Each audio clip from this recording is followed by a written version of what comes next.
Hi, I'm Callie. Just your average American girl who thought she'd found her fairy tale ending during what was supposed to be a 2-week vacation in Portugal.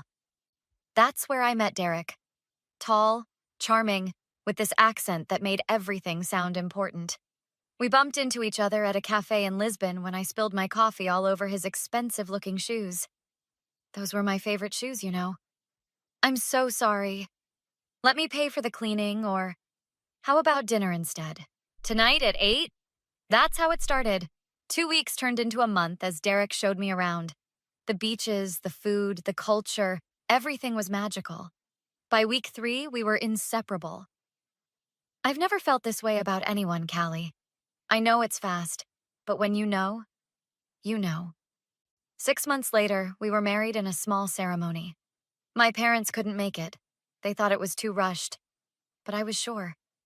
Moving to Portugal seemed like an adventure. Derek's family welcomed me with open arms, especially his mother, Vivian. We're so happy to have you join our family, dear. Derek has always had excellent taste. Our first month in their family estate was perfect.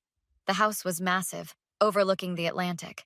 Derek worked with his father in their family business, and I was settling in, learning Portuguese, and getting to know his family. Then things started changing. Callie, dear, American women tend to dress so casually. In our circles, appearances matter. Vivian smiled while adjusting my collar one morning before breakfast. The way you addressed Marcus yesterday was inappropriate. In this household, men are respected. This came after I'd joked with Derek's father about his golf skills. Your makeup is too bold.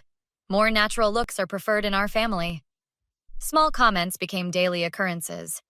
Derek would shrug them off. Mom's just old-fashioned. She means well. Then I needed my passport to open a bank account. I couldn't find it anywhere. Derek, have you seen my passport? I've looked everywhere. You probably misplaced it. You've been forgetful lately. I'm never forgetful about important documents. Maybe it's the stress of adjusting. Look, I'll help you find it later, but I need to get to work. But he never did help. 3 days of searching turned up nothing. I started noticing other things too.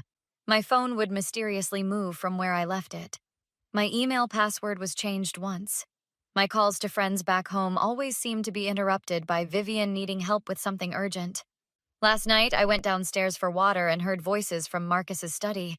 I froze when I heard my name. Callie is proving more difficult than the others. She questions too much. Vivian's voice was crisp, clinical. She's American, what did you expect? But every woman can be taught. Marcus sounded amused. The obedience lessons need to be accelerated. Derek agrees she needs more structure. We'll start tomorrow. I backed away silently, my heart pounding. What others?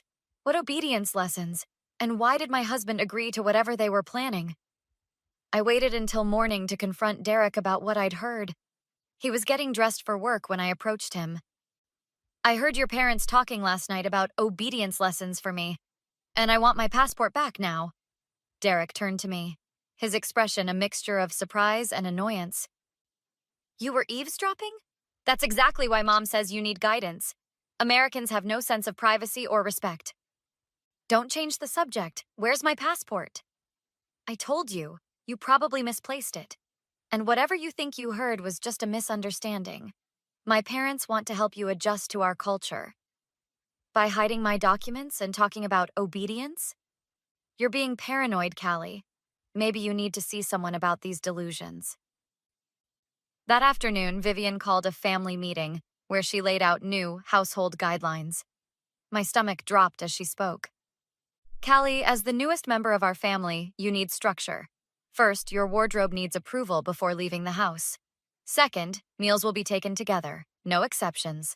Third, no phone calls without family present. It's for practicing Portuguese. Fourth, you'll assist me with household duties daily for proper training. These aren't guidelines. They're prison rules. This attitude is precisely why we're concerned. Derek, explain to your wife how things work here. Derek just nodded. It's for your own good, Callie. Every family has rules. Over the next week, I noticed Marcus would coincidentally appear wherever I went in the house. When I went to the garden, he was pruning plants. Library? He needed a book. Kitchen? Suddenly, he wanted coffee. One afternoon, Derek's sister Elena visited. She seemed different from the others, pulling me aside while everyone was busy. They're pretty intense, huh? Mom's always been controlling. Don't worry, I get it. Can you help me find my passport? I think they took it. That sounds extreme, but I'll keep an eye out. Just try to play along for now. It gets easier. I thought I'd found an ally until I noticed Elena whispering to Vivian later, both glancing my way before quickly changing their expressions when they saw me looking. While cleaning the library under Vivian's orders, I discovered a loose panel behind one of the bookshelves. Inside was a leather-bound journal. I quickly hid it and read it that night in the bathroom with the shower running. It contained detailed notes about Sophia, Derek's second choice, with daily reports on her progress and resistance points. The similarities to my situation were chilling. Notes like removed communication devices and isolated from external influences made my blood run cold. That night, I snuck down to use the landline while everyone slept. I called the one person I knew would help without questions. Jack, it's Callie. I'm in trouble. Real trouble. Callie, it's 3 a.m. What's wrong? I think I married into some kind of cult. They've taken my passport, they're monitoring me, and I found evidence they've done this before. Holy shit. Are you safe right now? For the moment. But I need help getting out. Can you still get into email accounts like you did in college? Yeah, but I need you to access mine. They're watching my phone. I'll create a new account tomorrow from their computer and send you everything. I need evidence before I run. The next morning, I started my evidence collection. I used my one chance on the family computer while checking Portuguese recipes to set up a secure email account and message Jack. After 3 days, I got his response through the new account. I've got a contact at the embassy there. Document everything. Need solid proof for consular intervention. Photos, recordings, anything? Can you safely get access to devices? I remembered Derek's old smartwatch he never used. That night, I slipped it from his drawer and activated the recording function. The next day's progress meeting captured everything I needed.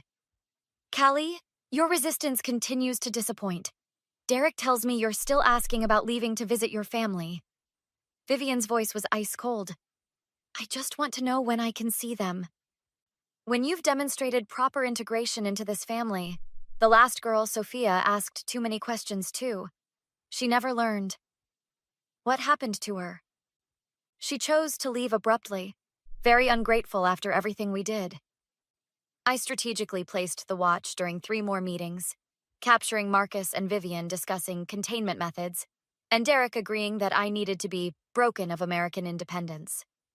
I needed more evidence, so I took a risk while everyone attended a neighbor's dinner party. Elena claimed a migraine, so I had to be careful. Vivian's study was locked, but the old hairpin trick actually worked. Inside, the mahogany desk drawers were also locked. I found a letter opener to jimmy them open. The bottom drawer contained a folder labeled Acquisitions. Inside were 3 sections. Sophia, failed. Maria, failed. And Callie, in progress. My hands trembled as I photographed each page with the secret phone Jack had instructed me to buy and hide. Behind more folders, I found it.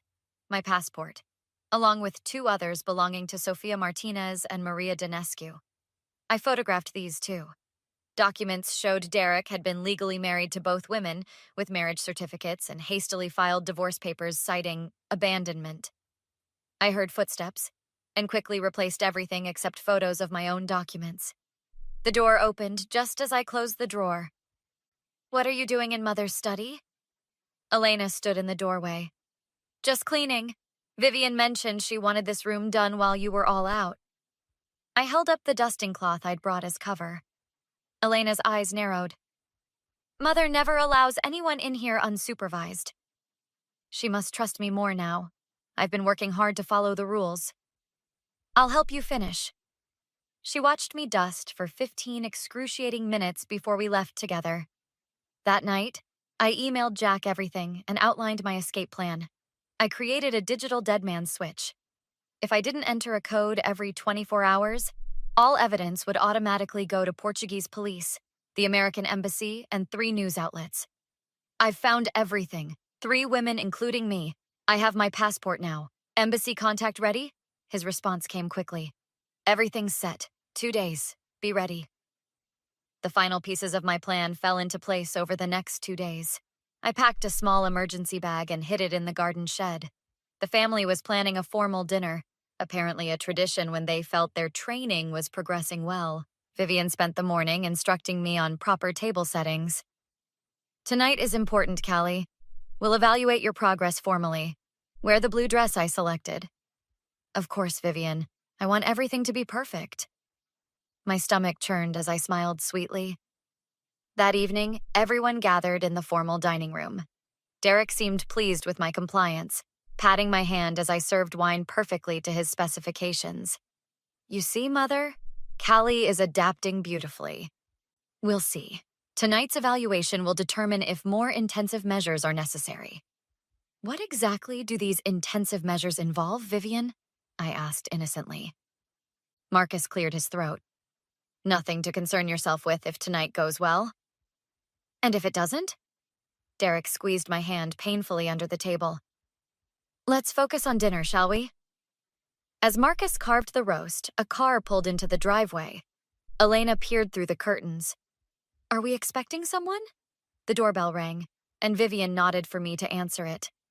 I opened the door to find Jack standing there with 2 officers and a woman in a suit.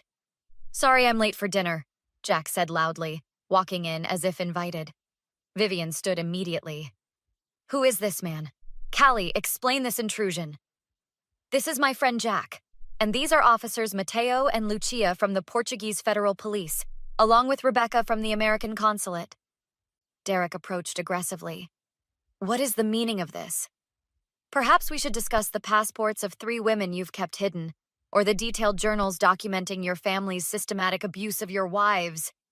I pulled out a folder containing copies of everything I'd found. You have no right to go through our private things, Marcus shouted, pounding his fist on the table. Private things like my passport? Or Sophia's? Or Maria's? I opened the folder and spread out photocopies of all 3 passports. Vivian's face drained of color. These are private family matters. Officers, this woman is mentally unstable. Is that why you documented my instability so meticulously? Or why you have recordings of your obedience lessons? I played the first recording from Derek's watch through my phone. Derek's voice filled the room. She's not adapting like the others. We may need to consider medication options like we discussed with Maria. You've been recording us? That's illegal, Marcus sputtered. Actually, Officer Mateo interjected, in Portugal, recording conversations you're part of is perfectly legal when there's suspicion of criminal activity. Which files would you like first, officers? The false imprisonment evidence, the identity theft, or the documentation of psychological abuse? I handed Rebecca a thumb drive. 3 months later, I sat in a New York cafe with Jack, watching the international news report on the Santos family's court case. Derek and his parents received 3-year sentences for unlawful imprisonment and psychological abuse. Their reputation was destroyed, their business collapsed, and their social standing ruined permanently. You sure you don't want to be there for the verdict? Jack asked. No, I'm done giving them any part of my life. I've already given them too much. What would you have done in Callie's position? Would you have exposed the family publicly and sought legal punishment? Or would you have simply escaped and tried to move on with your life? The question of whether complete revenge is healing or just keeps you tied to your abusers is something many survivors struggle with. Share your thoughts in the comments below. I'd love to hear your perspective on how you would handle a situation where someone tried to control and manipulate you. If you enjoyed this story of justice served cold, hit that like button and subscribe for more revenge stories where toxic people get exactly what they deserve. New stories posted every day.